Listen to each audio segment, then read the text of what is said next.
کہیں کہ ہمارا رب اللہ ہے، پھر اس پر جم جائیں، ان پر فرشتوں کا نزول ہوتا ہے، نہ کوئی غم کرو نہ خوف، خوشیاں مناؤ جنت کی جس کا تم سے وعدہ کیا گیا تھا۔ اللہ کی ربوبیت پر اطمینان جب انسان کو ہو جاتا ہے، میرا رب اللہ ہے، ربی اللہ، انسان کے لیے نہ کوئی کھٹکا، نہ کوئی خطرہ، نہ کوئی خوف، نہ کوئی حزن۔ جو کچھ ہو رہا ہے کس کے اذن سے ہو رہا ہے؟ اللہ کے اذن سے۔ اللہ کے اذن کے بغیر پتا تک نہیں ہلتا۔ یہ کوئی اندھا بہرا مادہ نہیں ہے جس سے مجھے کوئی خوف ہو۔ اندھا بھینسا چلا رہا ہو اس سے تو ڈرنے کا ہر انسان کو ڈرنا چاہیے، نہ معلوم کس کو ٹکر مار دے، لیکن نہیں، اس کائنات کو چلانے والا ایک سمیع و بصیر خدا ہے۔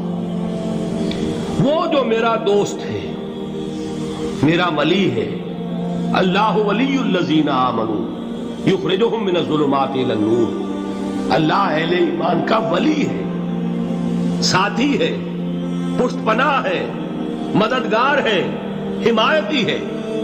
بتائیے جسے یقین ہو جائے کہ اللہ میرا مددگار، اللہ میرا محافظ، اللہ میرا پشت پناہ، اللہ میرا حمایتی، اس کے لیے کوئی خوف ہوگا؟ اسے کوئی ڈر ہوگا؟ میں مثال دیا کرتا ہوں ایک بہت سادہ، پنجاب کے دیہات کی۔ وہ بڑا چودھری ہے اور کوئی غریب کسان ہے۔ اس غریب کسان کے جانوروں کو ہر وقت اندیشہ ہوگا چوری کا، کوئی میری بھینس کھول کر نہ لے جائے، کوئی میرا بیل کھول کر نہ لے جائے۔ لیکن جس کے بارے میں یہ سب کو معلوم ہو کہ وہ جو بڑا چودھری ہے وہ اس کا دوست ہے، اس کی بچیا کو کوئی خوف ہوگا؟ اس کی بھینس پر کوئی ہاتھ ڈالے گا؟ اسے کوئی اندیشہ ہوگا؟ نہیں۔ کیوں؟ کہ وہ بڑا چودھری، بڑا اس کا یہاں کا سردار، جاگیردار، سب کو معلوم ہے وہ میرا دوست ہے، کوئی میرے خلاف اقدام نہیں کر سکتا۔ اس دنیا میں یہ چھوٹی سی بات اگر آپ کے دلی اطمینان اور سکون کا باعث بن سکتی ہے تو ذرا تصور کیجئے۔ میں لفظ تصور استعمال کروں گا صرف اس لیے کہ اس کا ہم جس کو کہتے ہیں ادراک اور شعور کر نہیں سکتے، اگر کے ساتھ کر سکتے۔ اگر یقین ہو کہ اللہ میرا مددگار اور یقین ہو کہ اللہ ہر آن میرے ساتھ ہے، پھر کوئی خوف، کس کا خوف؟ کوئی شے اللہ سے بالا تر ہے؟ کوئی قوت اس سے زیادہ طاقتور ہے؟ کوئی اس کے ارادے کو بدلنے والا ہے؟ کوئی اس کی مشیت کے آڑے آنے والا ہے؟ یہی بات ہے جو حضور نے فرمائی۔ یہ ایمان کا حاصل ہے لب لباب، کہ دیکھو اچھی طرح اس بات کو ذہن نشین کر لو، اگر تمام انسان مل کر تمہیں کوئی نقصان پہنچانا چاہے نہیں پہنچا سکتے، مگر جو کچھ اللہ نے لکھ دیا ہو، اور تمام انسان مل کر تمہیں کوئی نفع پہنچانا چاہے نہیں پہنچا سکتے، مگر وہ شے جو اللہ نے طے کر دی۔ آپ پھر میں کہوں گا ذرا طاری کیجئے، اسے فرض کیجئے، اسے سوچئے۔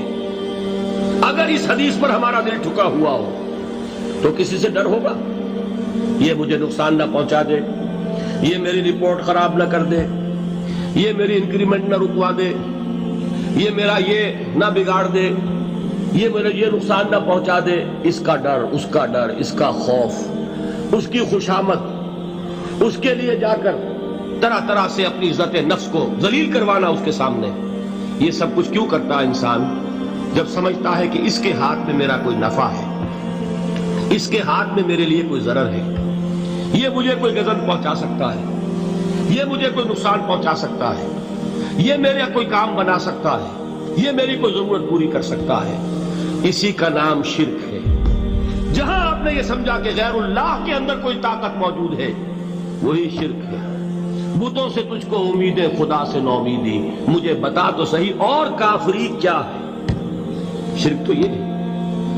جس پر بھی تمہیں یہ خیال ہے، کلمہ ہے یہ کلمہ سوم، لا حول ولا قوت الا باللہ، ذرا اس پر دل کو کبھی اگر آپ تصور کریں، پھر فرض کریں، دل ٹھک جائے اس پر، کوئی طاقت نہیں۔ یہی بات تھی جو شیخ عبد القادر جیلانی رحمۃ اللہ علیہ نے اپنی وصیت میں اپنے بچے سے کہی. 11ویں دینے والے ہیں، لیکن حضرت شیخ عبد القادر جیلانی کی وصیت اور تعلیمات کو کتنے لوگ ہیں تم جانتے ہو؟ یہ جن مقامات تک پہنچے ہیں وہ کس چیز کی بدولت پہنچے ہیں؟ انہوں نے جو پیغام دیا وہ کیا تھا؟ اے میرے بچے، جس طریقے سے قرآن مجید میں حضرت لقمان کی نصیحتیں جو ہے نقل کر دی گئی ہیں، میں یہ عرض کروں گا بالفرض اگر قرآن حضرت عبد القادر جیلانی کے بعد نازل ہوا ہوتا تو شیخ عبد القادر کی یہ نصیحتیں بھی قرآن میں درج ہوتی. اتنی اونچی نصیحتیں ہیں. اے میرے بچے، اس حقیقت کو ذہن نشین کر لے، لا فاعل فی الحقیقت ولا مؤثر الا اللہ. اس کائنات میں نہ کوئی فاعل حقیقی ہے نہ مؤثر حقیقی ہے سوائے اللہ. کسی شے میں کوئی تاثیر نہیں اگر اللہ نہ چاہے. آگ جلا نہیں سکتی اگر اللہ نہ چاہے. پانی ڈبو نہیں سکتا اگر اللہ نہ چاہے. زہر ہلاک نہیں کر سکتا اگر اللہ نہ چاہے. کوئی چیز فائدہ نہیں پہنچا سکتی اگر اللہ نہ چاہے. تو در در پہ کیوں سر جھکاتے ہو؟ در در پر کیوں جبیں سائی کرتے ہو؟ سب کے سامنے کیوں ہاتھ پھیلاتے ہو؟ ایک اللہ سے مانگو. ایک اللہ کے سامنے زمین پر اپنی جبین رکھو. لا فاعل فی الحقیقت ولا مؤثر الا اللہ. نظر آتا ہے ہمیں کہ پانی پیاس بجھا دیتا ہے. پیاس بجھانے کی صلاحیت پانی میں نہیں ہے، اللہ کے اذن سے. کھانا بھوک مٹا دیتا ہے. بھوک مٹانے کی صلاحیت کھانے میں نہیں ہے، اذن رب میں. دیکھیے یہی یقین تھا. حضرت موسیٰ علیہ السلام کا واقعہ یاد کیجئے. سامنے سمندر آ گیا ہے. قوم دیکھتی ہے پیچھے کہ گرد و غبار کا طوفان ہے.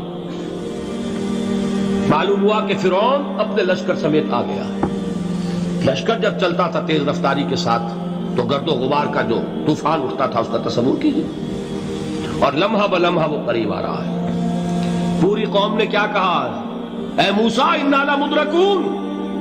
اے موسیٰ ہم کو پکڑے گئے. قرآن مجید میں تو یہاں وہ باتیں نہیں لکھی ہے، لیکن تورات میں یہ درج ہے کہ بنی اسرائیل جھگڑنے لگے، دست و گریبان ہو گئے موسیٰ کے ساتھ. موسیٰ ہمیں یہاں مروایا لا کر، اس سے تو ہم ہی بہتر تھے. وہاں کھانے کو ملتا تھا، زندگی تو تھی. بیگار ہم کر رہے تھے، موت تو نہیں تھی. اب جو کچھ ہوگا اس کا تصور کرو، جس طریقے سے ہمارے ٹکڑے اڑائے جائیں گے. تو لڑ رہے ہیں حضرت موسیٰ علیہ السلام سے. یہ تورات کی تفصیل ہے. قرآن میں صرف اتنا آیا ہے، پریشان ہو کر انہوں نے کہا انا لمدرکون. موسیٰ ہم تو پکڑے گئے. اس وقت موسیٰ کا جواب کیا ہے؟ کلا ان معی ربی سیہدین. نہیں، میرے ساتھ میرا رب ہے، وہ راستہ دے گا. بتائیے کہاں راستہ نظر آ رہا ہے؟ یہ ہے ایمان بالغیب. راستہ نظر نہ آئے تب اللہ پر یقین ایمان ہے. جیب میں پیسے ہوں اور تب دل کو اطمینان ہے تو ایمان کس پر ہوا؟ پیسے پر، اللہ پر نہیں. جب وسائل و ذرائع نہ ہو اور پھر یقین ہو کہ اللہ مسبب الاسباب ہے، وہ اسباب کا پابند نہیں ہے، وہ اسباب کا محتاج نہیں ہے، اسباب اس کے محتاج ہیں. اگر یہ یقین ہے تو اللہ پر ایمان ہے.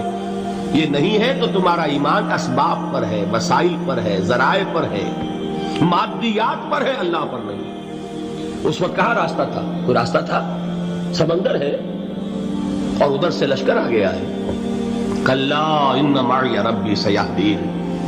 اب دیکھیے ایمان کہہ دینا آسان ہے، ہوا معکم اینما کنتم. جہاں کہیں بھی تم ہوتے ہو اللہ تمہارے ساتھ ہوتا ہے. لیکن اس کا یقین قائم ہو جائے تو زمین و آسمان کا فرق واقع ہے.